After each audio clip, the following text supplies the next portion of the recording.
Boa noite a todos, sejam muito bem-vindos. Sou a Renata Gonçalves, sou nutricionista e coordenadora de cursos aqui do GANEP Educação. Estarei com vocês no webinar de hoje sobre Descomplicando a Terapia Nutricional. O módulo de hoje, como calcular a dieta em sistema aberto. Esse tema é uma das iniciativas aqui do Grupo GANEP Educação. O GANEP Educação é a escola de cursos do Grupo GANEP e se foca no desenvolvimento de conteúdos educacionais e técnicas de ensino ligadas às diversas práticas e áreas da nutrição clínica e terapia nutricional. Somos uma escola de nutrição humanizada e multiprofissional. Nosso objetivo é trazer os melhores cursos com base em temas-chave, tendências e formatos inovadores para que profissionais de saúde ligados à nutrição possam se manter atualizados e competitivos no mercado de trabalho. Em maio de 2022, lançamos a série Descomplicando a Terapia Nutricional. E em nosso primeiro webinar, falamos de como devemos calcular a dieta interal no sistema fechado, através da bomba de infusão. Se você perdeu, você consegue ver esse conteúdo em nosso YouTube.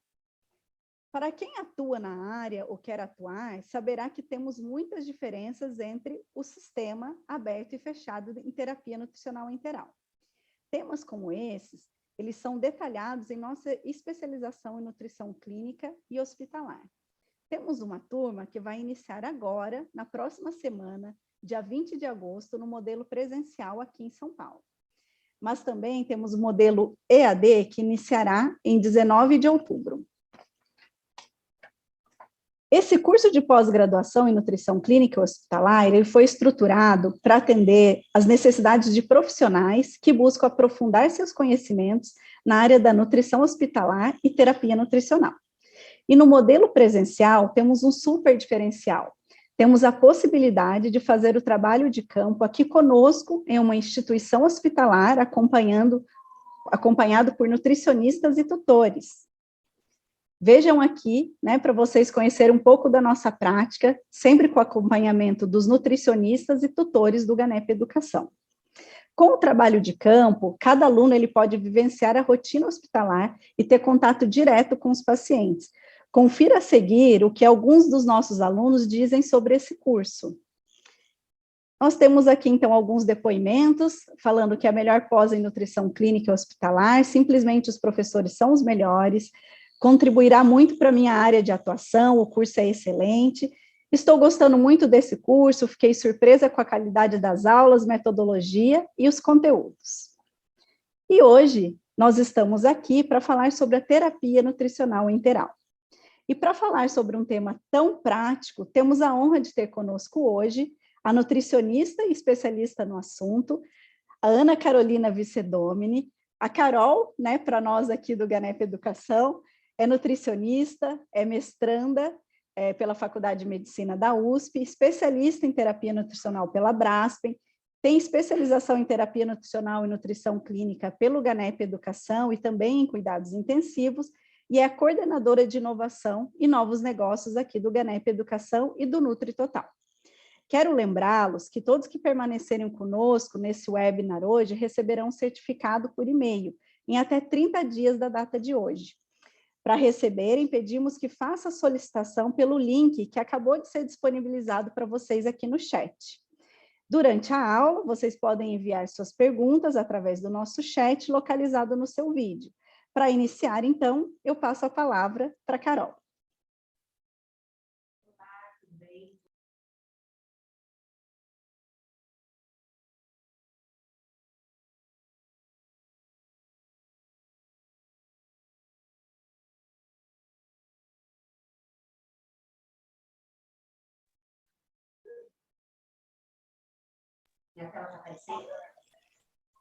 A gente não está te ouvindo, Carol.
Agora conseguem me escutar? Ah, então tá bom. Peço desculpas então, aí, pelo transtorno, né? Acho que o meu fone estava com algum probleminha.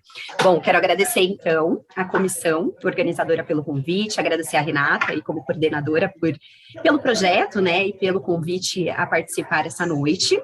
E nós vamos então dar início à aula de hoje, falando então sobre a terapia nutricional e como calcular a dieta integral no sistema aberto no método gravitacional.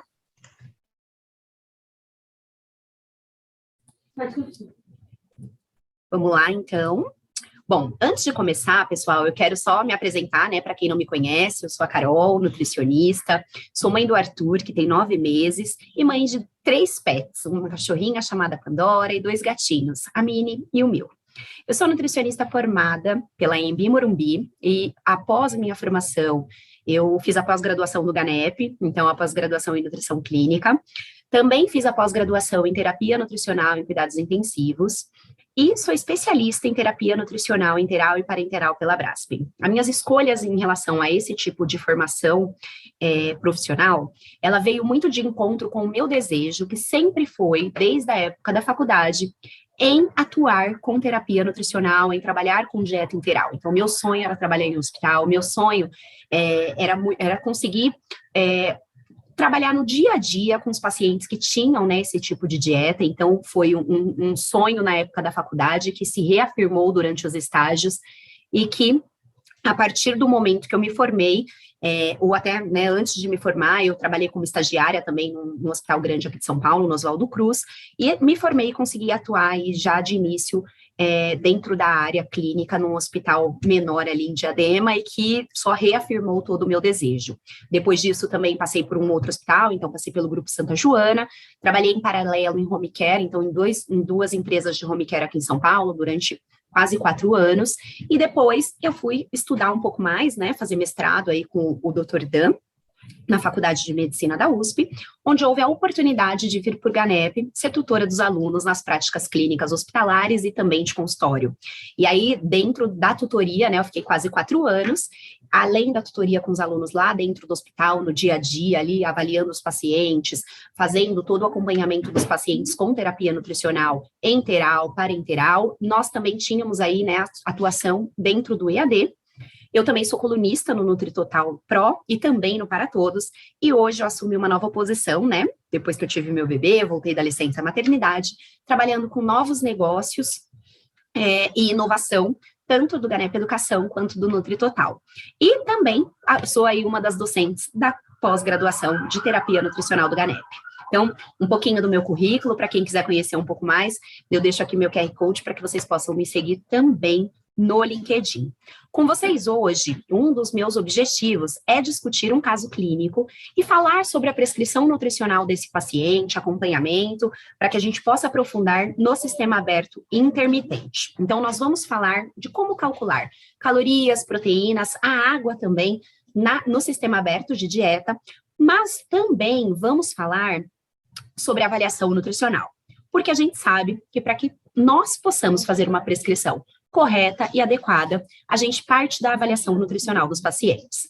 Então, para que a gente possa começar, eu trouxe um caso. Esse caso é um caso real de uma paciente que eu acompanhei desde o momento que ela saiu do hospital, né, onde a paciente passou conosco aqui na tutoria, e eu tive a oportunidade de dar continuidade, porque é uma pessoa conhecida, né, do meu grupo de amigos, e que ela tem um acompanhamento feito aí através do domicílio, tá? Então, vamos lá. A paciente é uma paciente do sexo feminino, tem 47 anos, etilista crônica e ex-tabagista. Ela tem de antecedentes pessoais, alterações hepáticas, estava bastante desidratada no momento, né, que foi feita essa avaliação, e tinha aí, né, o histórico de consumir pinga, né, pelo menos 3 unidades da barrigudinha todos os dias. A paciente trocava alimentação por bebida e fazia no máximo uma refeição ao dia. Não trabalhava, então ela tinha classificação aí como dona de casa. Então, o ano passado, a família procurou o pronto-socorro por conta, né, de uma queda dessa paciente. Então, ela foi admitida dentro da unidade hospitalar, e aqui eu trouxe um pouco do que foi o relatório de alta dessa paciente, mas o que aconteceu? A paciente, depois de um dia que tinha consumido um teor de bebida alcoólica, ela sentiu um mal-estar, uma tontura ao se levantar, e ela caiu. E ao cair, ela caiu perto de uma quina, acabou batendo a cabeça, então ela chegou no hospital com sangramento, né, nasal e no ouvido, e aí foi diagnosticado um traumatismo cerebral difuso, mais um hematoma subdural e hemoventricular. Ela foi admitida com uma confusão mental e já tinha apresentado algumas confusões de repetição. Foi realizar alguns exames e aí viram vários focos de hemorragia nessa paciente e ela passou por um procedimento cirúrgico. Então, ela fez uma craniotomia descompressiva para que eles pudessem ali, né, tirar todos aqueles focos de hemorragia que estavam presentes. Essa paciente seguiu, então, dentro da unidade hospitalar, foi levada para a unidade de terapia intensiva e, devido à gravidade e o tempo que ela ficou na terapia intensiva, ela precisou, né, de ventilação mecânica, foi submetida a uma traqueostomia. Então, aqui trouxe mais um resumo do processo do hospital dela e ganhou aí, né, uma sonda nasointeral para que ela pudesse ser alimentada. Ela ficou na UTI durante um mês e depois que ela saiu da UTI, eles viram que a paciente estava ali no desenvolvimento de uma lesão por pressão, grau 1, foi encaminhada para a enfermaria, também ficou aproximadamente um mês na enfermaria ali, recebendo os cuidados hospitalares e devido, né, a um pouco de melhora, foi recomendado dentro do hospital que ela continuasse o seu tratamento em domicílio. A família foi orientada que ela seguisse com a terapia nutricional integral e fizesse o acompanhamento nutricional em domicílio. Então, ela foi para casa com a dieta integral. Bom, qual foi o primeiro passo, então, quando essa paciente chegou em casa? Então, aqui eu trouxe uma foto dela, só para que vocês pudessem aqui, né, ter uma noção, mais ou menos, do estado dessa paciente. Ela chegou em casa, então, sem a calota craniana, devido à descompressão, a calota foi retirada, então ela tinha esse afundamento, né, de crânio. A paciente tinha 1,55 m. A família relatou que, antes de todo o processo, ela pesava aproximadamente uns 45 quilos. No momento da avaliação, ela estava com 39, então a gente fez um cálculo de perda de peso de 6 quilos em 2 meses. Mais ou menos 13%, e aí foi classificada como uma perda de peso grave. Então, ela tinha um IMC de 16,23 quilogramas, né, por metro quadrado, onde classificou-se como desnutrição. Foram aferidas algumas medidas antropométricas, e principalmente a circunferência do braço e a prega cutânea trispital, para que pudesse ser feita a circunferência muscular do braço. Qual o objetivo desta medida? Esta medida, ela foi realizada no intuito de ter-se um parâmetro de massa muscular. A gente sabe que dentro do ambiente, principalmente domiciliar, que é a condição que nós trouxemos aqui essa paciente do caso de hoje, é muito complicado você conseguir fazer algum tipo de avaliação nutricional, porque nós não temos muitos recursos, principalmente quando a gente fala, né, de um paciente com um estado, como essa família, de uma condição social um pouco mais crítica, pensando assim, né, então com baixos recursos sociais. Então, não tínhamos muitas condições a nível, né, de levar até essa casa e nem a família também tinha condição.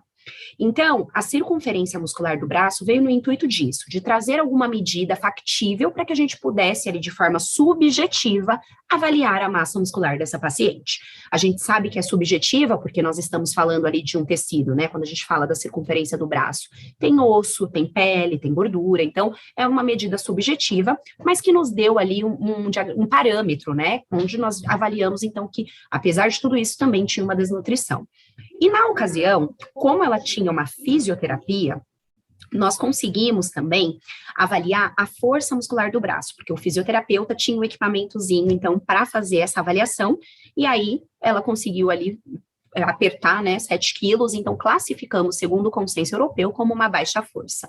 Ok, fizemos então uma avaliação nutricional dentro do que nós tínhamos ali de condições e recursos para avaliar essa paciente, e aí vem a pergunta para vocês, né, o que a gente tem aqui, né, de diagnóstico nutricional dessa paciente. Eu vou pedir para a Letícia colocar essa tela aqui para mim, me ajudar nessa questão, mas além do diagnóstico de desnutrição, para que vocês possam participar da aula comigo hoje, eu queria saber o que vocês acham que essa paciente tem também. Então, ela tem somente desnutrição e sarcopenia, eu deveria avaliar também uma possível caquexia, ou provavelmente essa paciente seja, além de desnutrida pelos parâmetros que eu avaliei aqui, sarcopênica e caquética. Eu vou pedir para que vocês votem. Quem não sabe a definição, né, porque podemos ter aqui pessoas que são estudantes ainda, que ainda não tiveram contato com essas terminologias, eu vou trazer a definição no próximo slide, mas o que eu gostaria que vocês pudessem participar. Então, convido a todos que estão aqui presentes hoje a participar da votação. Vocês acham que essa paciente, ela é só desnutrida e sarcopênica, ou ela é desnutrida e caquética, ou essa paciente é uma possível desnutrida, sarcopênica e caquética? Podem votar. Não sei se o pessoal está mandando também alguma coisa aqui no chat, mas quem tiver aqui dúvidas, como a Renata falou, mandem através do nosso chat para que a gente possa discutir.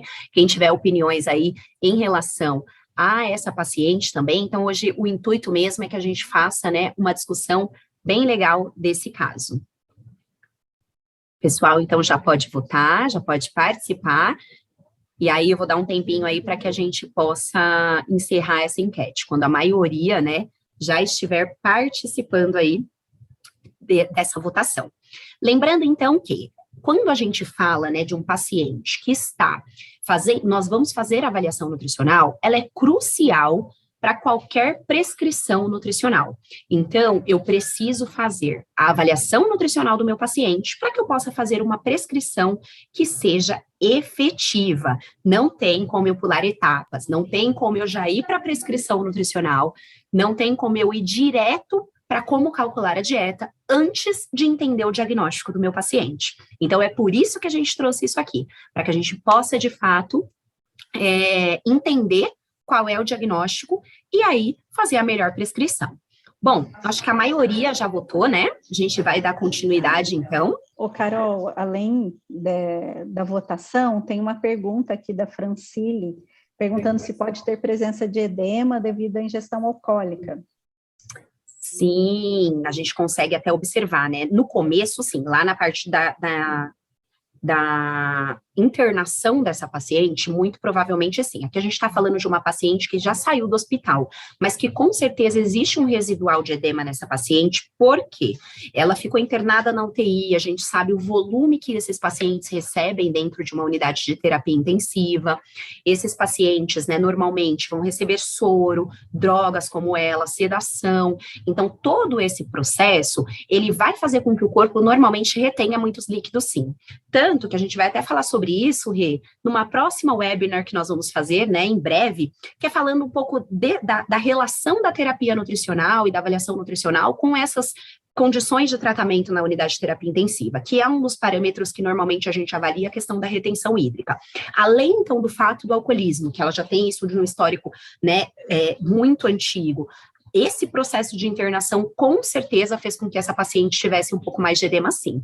Mas aqui, olhando essa paciente, como o que aconteceu, então, essa paciente que eu trouxe, eu fui até lá, eu vi, ela não estava totalmente edemaciada, não tinha, assim, grandes aparições de edema nos membros dela, que essa foto aqui é bem no dia que a gente fez essa avaliação nutricional, então, a gente fez, né, uma foto meio que superficial ali, mas mais para mostrar, eu até deveria ter colocado dos membros inferiores também, ela não estava com muito edema não, estava mais sequinha mesmo, tá? Mas sim, precisamos avaliar a questão do edema para que a gente possa fazer um diagnóstico mais diferenciado também.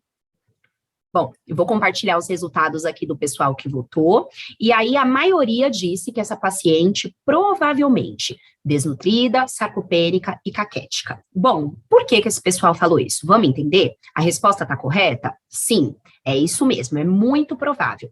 Desnutrição, nós poderíamos fazer já o diagnóstico baseado nas medidas antropométricas que nós avaliamos. Então, eu avaliei o IMC, que é o indicativo, por mais que seja uma medida que nós sabemos, que não é um indicador preciso, porque ele não avalia componentes como o estado físico do paciente, a massa muscular desse paciente, ele não avalia reservas de gordura, ele não avalia consumo alimentar, ele me dá isoladamente o peso dividido pela altura. Então, é um parâmetro que a gente sabe que é bem subjetivo até, porque nós temos diversos outros fatores que precisam ser avaliados para o diagnóstico nutricional.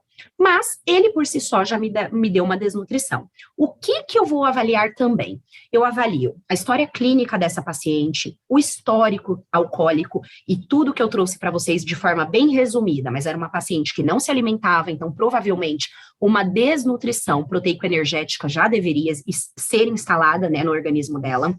Eu tenho uma redução da mobilidade, porque é uma paciente que ficou internada por 2 meses, hospitalizada, acamada. Eu tenho todo o processo que ela sofreu, a perda catabólica dessa paciente. Eu tenho também diversos outros fatores que eu devo considerar, que são o uso de medicamentos e todo o processo que ela foi submetida. Então, desnutrição, eu já tenho certeza. Para eu avaliar sarcopenia e caquexia, o que eu deveria fazer? Então, por exemplo, vou começar pela sarcopenia, que era o segundo item da resposta. Eu preciso avaliar a força.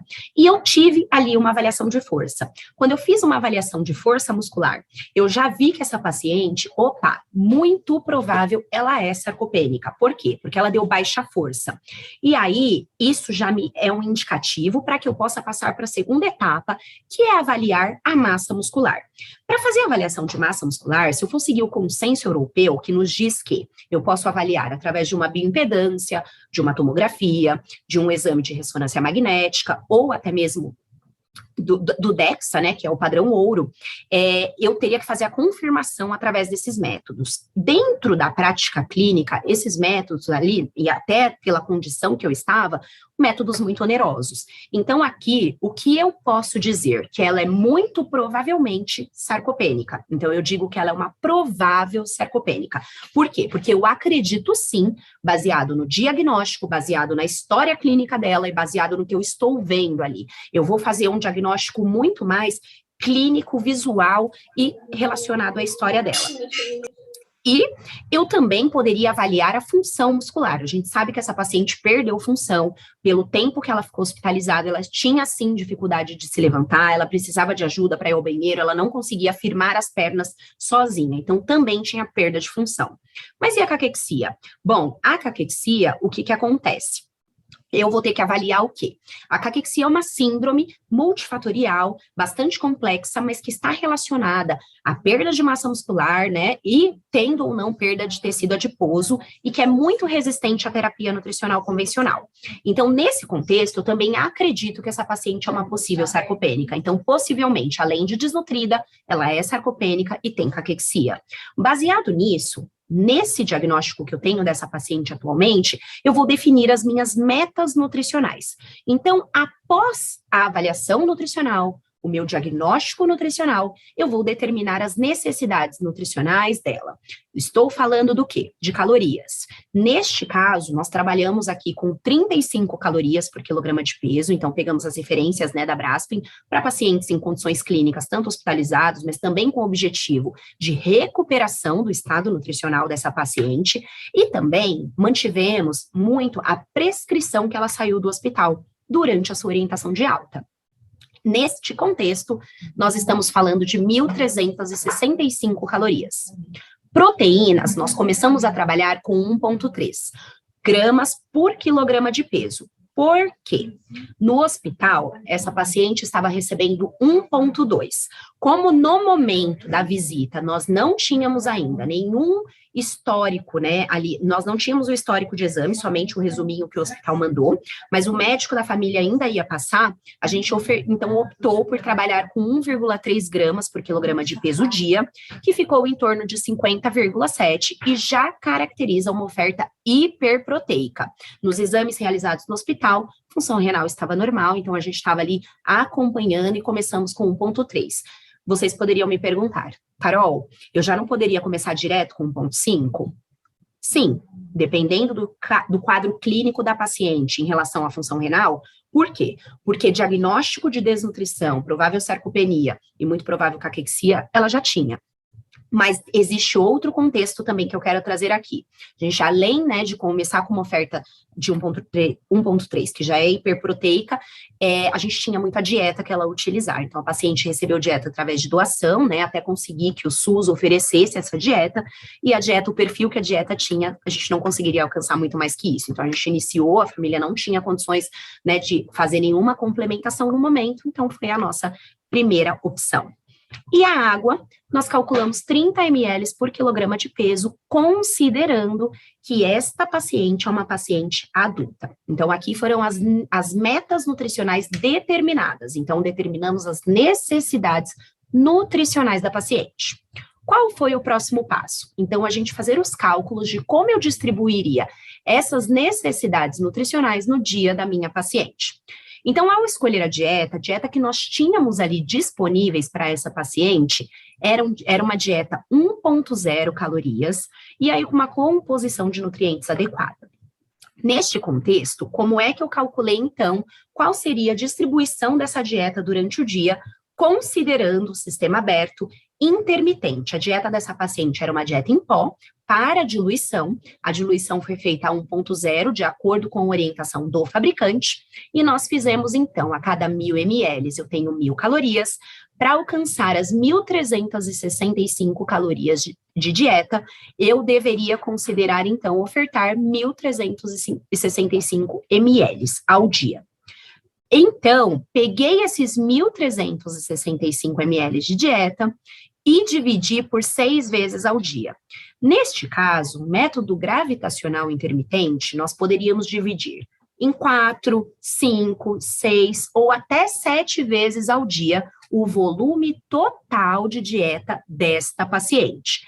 Aqui, nós consideramos o que para essa divisão? Primeiro, a rotina da casa. Então, isso foi muito importante levar em consideração. A casa tem um fluxo ali acontecendo diariamente. Então, conversar com a família, entender os horários de medicação, os horários que a família estaria disposta a colocar essa dieta, foi imprescindível para que a gente pudesse também chegar nessa prescrição. Outro fator é a tolerância. Então, a gente viu que a paciente teria no inicial ali mais ou menos 227, que a gente normalmente arredonda para 230, para que a gente pudesse entender como seria a digestibilidade, a evolução clínica dessa paciente, a tolerância dessa paciente em relação ao volume. Então, a prescrição foi feita desta forma. Tudo bem até aqui, pessoal? Alguma dúvida, Rê? Aí o pessoal mandou alguma dúvida no chat. Por enquanto ainda não, Carol, mas eu tenho uma dúvida aqui para te perguntar. Claro. Fiquei na dúvida lá no início do caso, quando ela ainda estava no hospital, se foi feito algum tipo de avaliação de fono antes dela ir para casa, ou foi contraindicado mesmo, ela já foi com a sonda nasointeral? Sim, muito boa pergunta, Rê. Ela, sim, passou por uma avaliação da fono, fizeram até alguns testes dentro da unidade hospitalar, e a fono contraindicou por quê? Devido ao procedimento que ela passou, né, e todo o traumatismo craniano, com todas as hemorragias, ela ficou com dificuldade, ela teve um comprometimento na fala e na deglutição. Então, após a avaliação da fono e toda a discussão da equipe hospitalar, o que está na orientação de alta e conversado com a família, é que essa paciente não poderia inicialmente voltar para casa com a dieta oral. E até foi um questionamento da família, né? Eles questionaram bastante, porque era uma pessoa que, apesar de tudo, consumia alimentos, né? Eles tinham aí um trabalho com ela há algum tempo, já tentando reabilitá-la, né, desse alcoolismo. Então, eles se empenhavam muito, mas foi totalmente contraindicado ali no momento da alta, porque o objetivo mesmo era que eles continuassem com esse trabalho de fono em casa, fisioterapia, para que chegasse aí até tentar reabilitá-la novamente para via oral. Então isso é uma dúvida frequente, né, Carol? Eu acho que outra coisa também importante é quanto tempo ela ficou com a sonda nasointeral. Dentro das recomendações, a gente sabe que um pouco a teoria é diferente da prática, então você que teve a experiência nesse acompanhamento, vai falar um pouco disso, e depois tem uma dúvida aqui da Giovana também no chat. Tá, legal. No hospital, a indicação, né, da literatura é que a gente faça a terapia nutricional enteral através da sonda nasoenteral por até 4 semanas. E aí você vai avaliar se o paciente tem um prognóstico positivo, ou seja, se existe uma esperança de reabilitá-lo para via oral. Caso tenha, a gente vai manter a sonda e esse processo de reabilitação, junto com a fono e com toda a equipe, vai ocorrer de forma gradual e progressiva até sacar a sonda e ele voltar a se alimentar. No caso desta paciente, o que houve? Nós tivemos, então, ali dentro do período hospitalar, as 4 semanas, né? Então, uns 30 dias mais ou menos, com a sonda nasoenteral. Eles viram que a paciente não, depois que foi acordando, desmamando da sedação, ela não teria, né, um bom prognóstico, mantiveram, então, a sonda enteral, a nasoenteral, e aí, ao ir para casa, a via de acesso através da ostomia em posição gástrica, ela já havia sido indicada, só que aí o acompanhamento vai para o SUS e eles agendam um momento para que essa sonda, né, esse acesso através da ostomia fosse agendado ali e ela fosse até uma unidade de internação para fazer, então, o procedimento.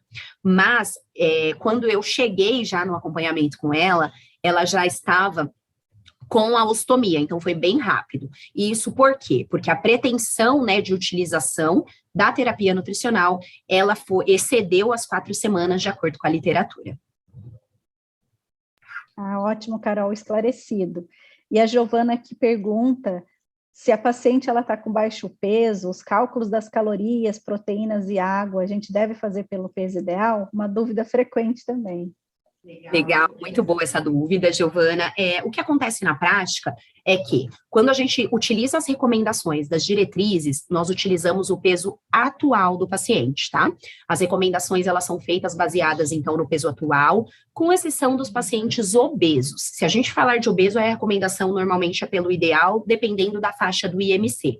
Nesse contexto, mesmo sendo baixo peso, a gente vai trabalhar com o peso atual dela, então até você ver que ficam calorias baixas, né? Mas ela já teve um processo aí durante a internação que ela foi recebendo esse volume de dieta, então a gente fica um pouco mais tranquilo em relação a riscos como a realimentação dentro desse processo em casa.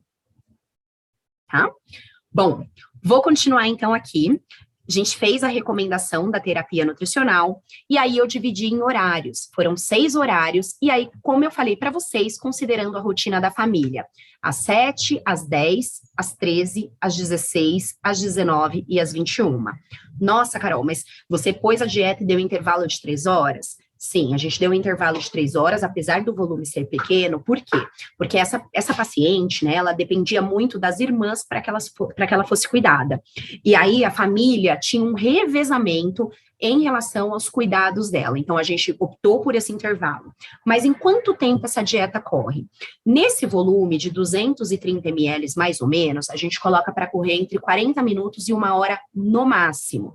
A gente vai fazer um cálculo de gotejamento, onde eu vou calcular que mais ou menos 1 ml tem aproximadamente de 20 a 22 gotinhas, e aí a gente pede sempre para a família contar ali no equipo da dieta, tem, né, o frasquinho lá do equipo, onde a gente vê o gotejamento, como se fosse no soro, e a gente pede para a família contar para entender se vai correr nesse tempo mesmo. Qual a média do cálculo que nós fazemos? Aproximadamente 70 gotas por minuto, para que a gente consiga correr essa dieta entre 40 minutos e 1 hora. Feito isso, a família conta lá 70 da primeira instalação de dieta. Essa dieta vai correr, finalizou a dieta, a gente pede para fazer uma higiene dessa sonda, através da passagem da água ou da limpeza com uma seringa, mais ou menos 30 ml da seringa, aplica ali nessa sonda para limpar, né, todo o equipe, para limpar essa sonda dessa paciente, para não deixar formar grumos e não dar outras complicações de obstrução. Então, dentro desse período, a dieta corria, finalizava, eles faziam essa higienização, pausava, as pessoas iam fazer as atividades delas e depois voltavam no próximo horário para infundir novamente a dieta nessa paciente. E aí, o último horário, por quê? Porque a família eram muitos irmãos, então todo mundo se revezava para auxiliar nos cuidados, tá? Então, a princípio, foi essa estratégia e essa proposta que nós colocamos aí para essa paciente. Bom, feito isso, a gente calculou a água dela também, como eu falei. Para fazer esse cálculo de água, o que a gente fez? Então, considerando que é uma dieta 1,0 calorias por ml, e esse perfil de dieta, ele tem aproximadamente 80% de água na sua composição, o que eu estou querendo dizer? Que desses 1.365 ml de dieta, 1.092 são água livre, e a necessidade hídrica dela são 1.170, eu vou descontar os 1.092 ml da água livre, e aí, da água da dieta, desculpe, e vão me sobrar 78 ml de água livre ao dia.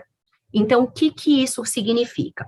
Para toda vez que eu vou fazer uma prescrição nutricional, uma prescrição dietética, eu vou considerar que eu tenho o volume total de dieta infundido no dia, 1.365, vou avaliar qual a caloria dessa dieta por ml, então qual a densidade calórica dela, e descontar essa água da necessidade do meu paciente. No caso dela, eu vou ter que então dar de água livre 78 ml. Deu para entender essa continha aqui, pessoal? Podem mandar aí no chat se deu, se ficou claro. Essa conta da água normalmente é uma conta que dá bastante dúvida, né? Na prática, muitas vezes, essas prescrições de água, elas ficam muitas vezes meio que padronizadas, 50 ml 4 vezes ao dia, 100 ml 4 vezes ao dia, mas o que é mais importante aqui é que a gente sempre faça a conta individualizada, a prescrição da água individualizada, considerando, então, sempre a prescrição do volume total da dieta, qual a densidade calórica, então, quantas calorias por ml daquela dieta tem, e aí eu avalio aí quanto que é, né, esse percentual em relação ao que eu preciso ofertar de dieta e a necessidade do paciente. Nesse caso, 78 ml por dia. O pessoal escreveu aqui que deu para entender, legal. E aí, a gente pode dar 78 ml de uma única vez, ou os 30 ml de lavagem de sonda após cada dieta ali, para que a gente possa pelo menos manter a irrigação, né, manter a limpeza desta sonda. Bom, e como é que fica, então, a minha prescrição da terapia nutricional? Então, essa paciente, a prescrição dela vai terapia nutricional integral, através de uma ostomia, que foi no momento que a gente fez a visita, ela já estava com a ostomia, posição gástrica, sistema aberto gravitacional intermitente. A dieta que ela recebeu é uma dieta em pó para diluição, polimérica, normocalórica e normoproteica. Essa classificação da dieta é de acordo com a legislação, a RDC, de 23 de maio de 2015, traz ali a classificação das dietas de acordo com a densidade calórica, com a complexidade dos nutrientes, com a osmolaridade. Então, é uma polimérica porque o nutriente dela está íntegro, ela é normocalórica e normoproteica devido à sua composição e sem fibras. Nós trabalhamos 1 caloria por ml, totalizando ali 1.365 ml para que a gente alcançasse as necessidades nutricionais dela. E essa dieta tinha 0,037 gramas de proteína por ml. Então, a gente estava ofertando ali 50,5 gramas. A dieta foi fracionada em 6 vezes ao dia, de 227 ml, e aí a gente até orienta para a família tentar trabalhar com 230, que é um limiar ali mais fácil de mensurar dentro do frasco de dieta, e a água, 78 ml uma vez ao dia, ou fracionar ali de 20 ou 30 ml após cada passagem de dieta. Então, aqui chega a prescrição. Feita essa prescrição, a gente orienta a família em relação a todos esses cuidados com a terapia nutricional.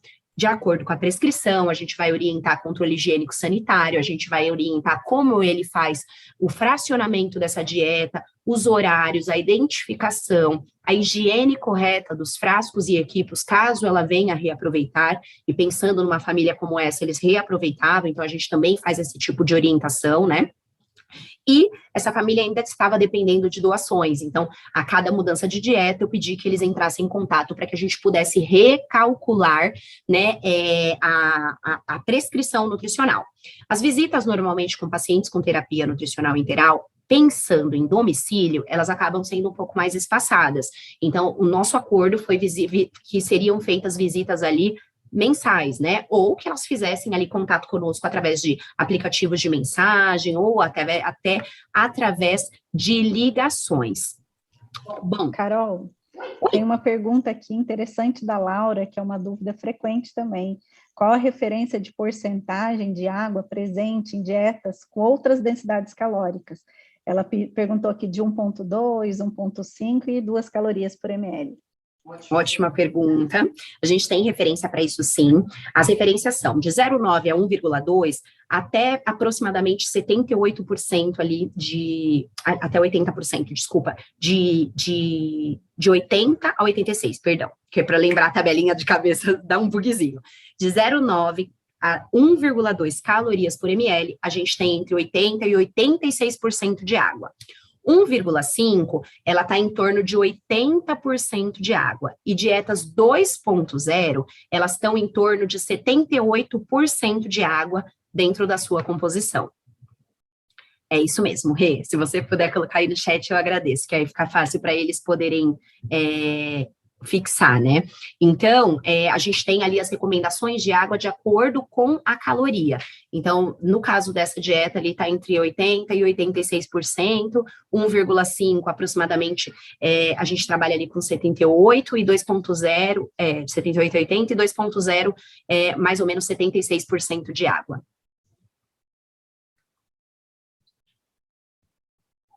Acho que a gente tem outra pergunta, né, Rê? Acabei abrindo aqui. Isso, Ana Carolina Pestana perguntou por que usou uma dieta sem fibra? Ah, muito boa a pergunta dela. A gente usou uma dieta sem fibra porque, primeiro, a gente tinha essa dieta de doação. Então, a gente acabou tendo que trabalhar com o que a gente tinha.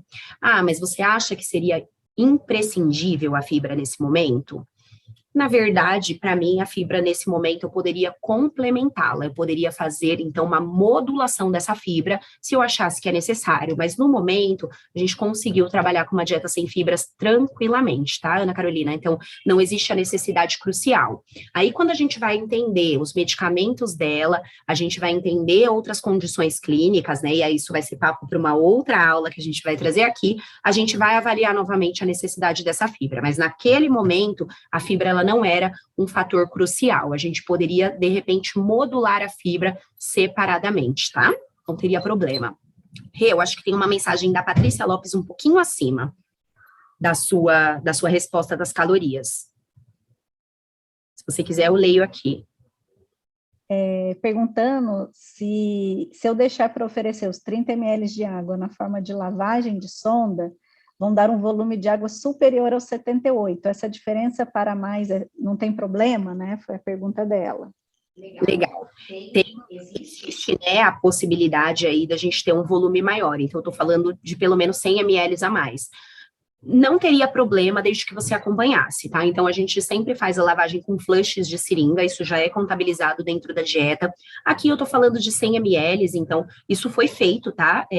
Na prática, não teve nenhuma implicação. No dia a dia, a gente vai muito sentindo a evolução do paciente, tá? Eu fiz o cálculo, mas ali foi possível trabalhar com essa limpeza de 30, até porque se eu faço com muito menos água, a sonda não limpa direito, isso pode formar grumos, então 100 ml não faria, até porque não foram também 100 ml de uma vez, tá? Foram fracionados, então 30 ml ali para ela não teria nenhum problema e não faria uma grande diferença não, dentro do final do dia e da prática clínica, que no dia a dia, né, a gente está acostumado. Eu tive outros pacientes, por exemplo, que a gente teve uma infusão maior, e aí, de água, vão dar outras implicações, desde que aquilo seja feito de uma única vez, mas nesse caso não tem problema nenhum.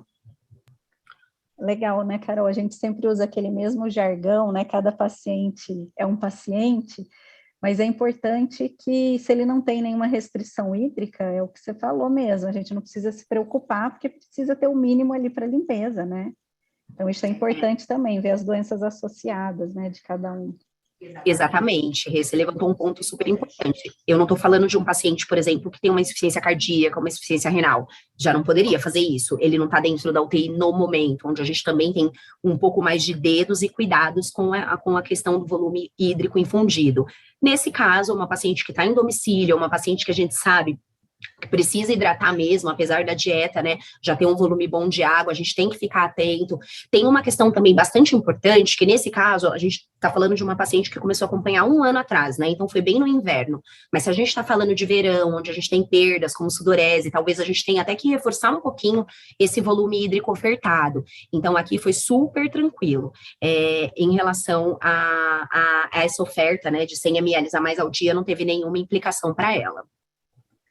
E a Laura fez mais uma pergunta aqui, Carol. No início da terapia nutricional, vocês iniciaram gradativamente os volumes? Quantos ml foram de início até chegar ao volume ideal? Muito boa pergunta.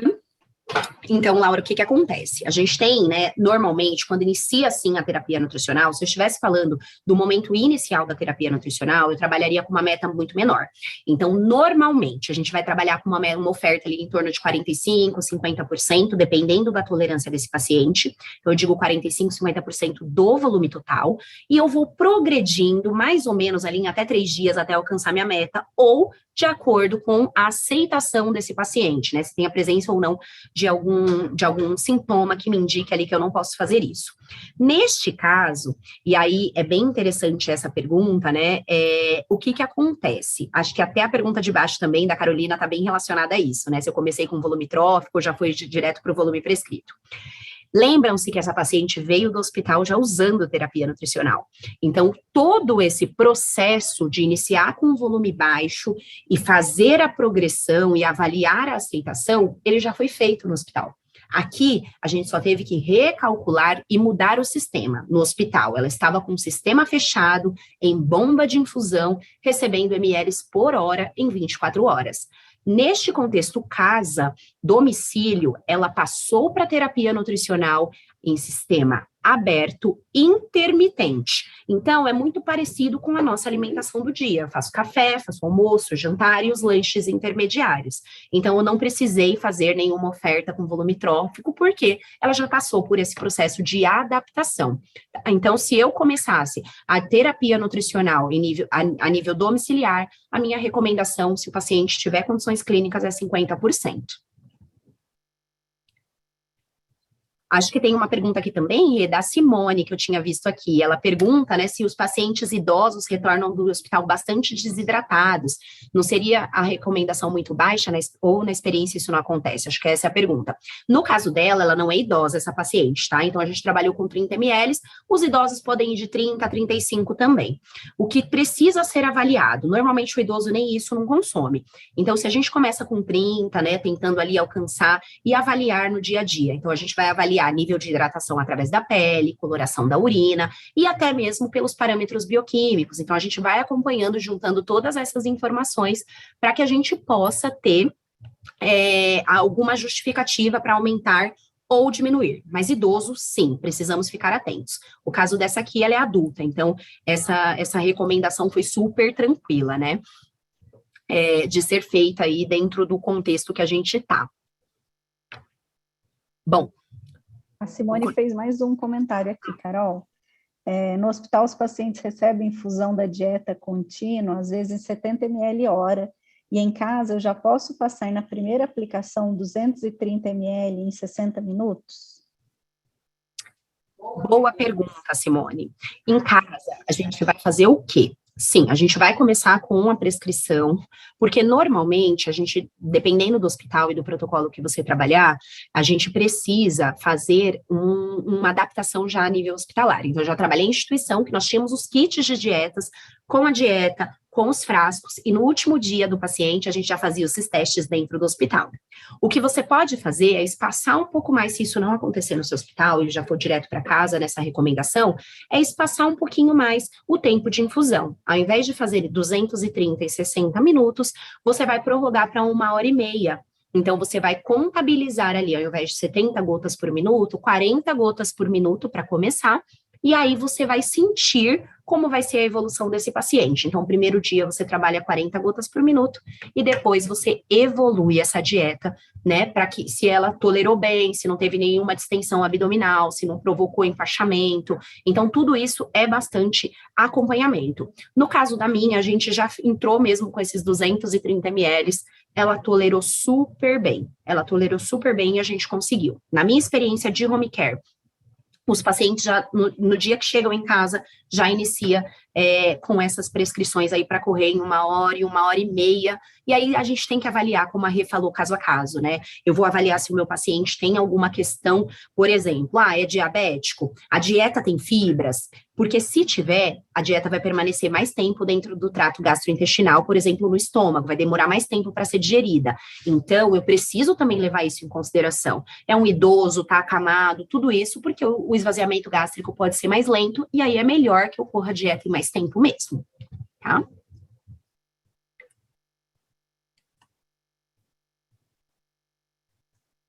Acho que a gente teve mais uma pergunta aqui, Rê, que eu até estava com o chat aberto aqui, mas é como mensura o peso e a altura do paciente idoso acamado? Da mesma maneira que você vai mensurar do adulto, você pode utilizar de fórmulas, né, e são fórmulas que consideram de forma estimada, e aí são fórmulas que você vai pegar medidas antropométricas para considerar o peso.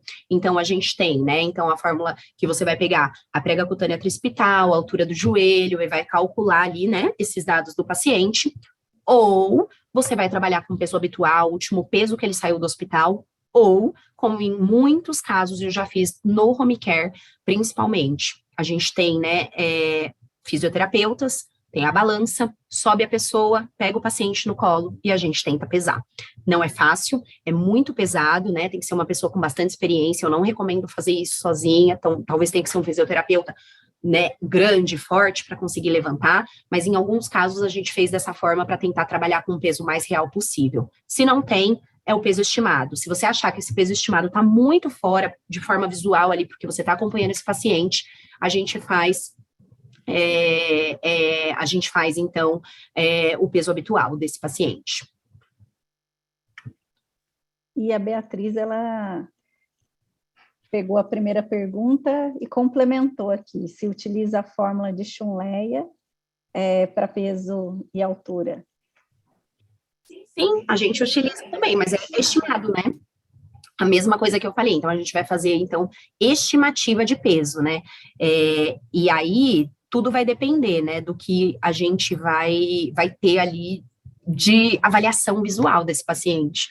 No caso dela, né, da minha paciente do caso clínico, ela veio com o peso do hospital, porque existem recursos, então a gente tem aquele elevador, a gente tem cama-balança, até cadeira-balança em algumas instituições, então ela saiu com um peso mais ou menos estimado, e que a gente trabalhou com esse peso, e aí a cada pesagem, a família vai lá, segura para a gente ter uma noção e a gente faz o desconto do peso. A Carolina até falou também da semi-envergadura, né, como uma opção boa aí para paciente acamado. Acho que isso também é uma maneira, né, Carol, de realizar. E a Andresa, ela perguntou se a gente poderia repetir para ela o esquema de gotejamento que nós utilizamos. Normalmente, qual seria a regra e se tem alguma tabela para nos guiar? Ah, legal. A gente tem sim uma tabelinha. Até poderia ter colocado ela aqui. É uma tabelinha que muitas vezes quem utiliza é a enfermagem, tá? A equipe de enfermagem faz para gotejamento de medicação. Ela dá mais ou menos uma regrinha, onde eu quero infundir 200 ml, eu vou contar 70 gotas por minuto, para infundir até 1 hora. Se eu quero infundir 250, eu coloco lá em torno de 80 gotas por minuto, 300 ml, aí mais ou menos 85 a 90 gotas por minuto. Então, existe essa tabelinha que a gente utiliza, que é um parâmetro da enfermagem quanto ao gotejamento da medicação, tá? O que a gente pode fazer, de repente, é depois disponibilizar para vocês em formato de algum material, a gente fica aí a dica, para que a gente possa criar um materialzinho como esse e disponibilizar para vocês aí posteriormente, porque eu acho que vale a pena e complementa bastante a prática de vocês no dia a dia. E também tem uma pergunta aqui da Giovânia, se a gente pode utilizar a circunferência de panturrilha, né? Voltando no assunto lá da estimativa das avaliações. Muito boa pergunta. Bom, vai depender de que perfil de população você está trabalhando. Não foi usado aqui, e eu achei muito boa e pertinente sua pergunta, eu estava esperando por essa pergunta. Por que não usar? Porque a gente tem referência para idoso. Circunferência de panturrilha, se fosse idoso, eu com certeza já teria colocado esse dado aqui de olhos fechados. Hoje, os estudos e as referências que nós temos, né, para fazer classificação, elas são voltadas para a população idosa. Então, eu sei que uma circunferência menor que 31, segundo a OMS, é uma baixa massa muscular. E a gente tem a referência brasileira também, que é 33 para mulheres e 34 para homens, mas para pacientes idosos. Como no caso apresentado foi uma paciente adulta, nós não utilizamos essa referência aqui. Mas se for idoso, vale e vale muito a pena. Eu diria até muito mais do que a circunferência muscular do braço. Se tivesse que ter uma única medida que fosse fácil, prática e dependesse apenas de uma fita que custa nem R$ 5, que você, nutricionista, tem que fazer no idoso é a circunferência da panturrilha, sim.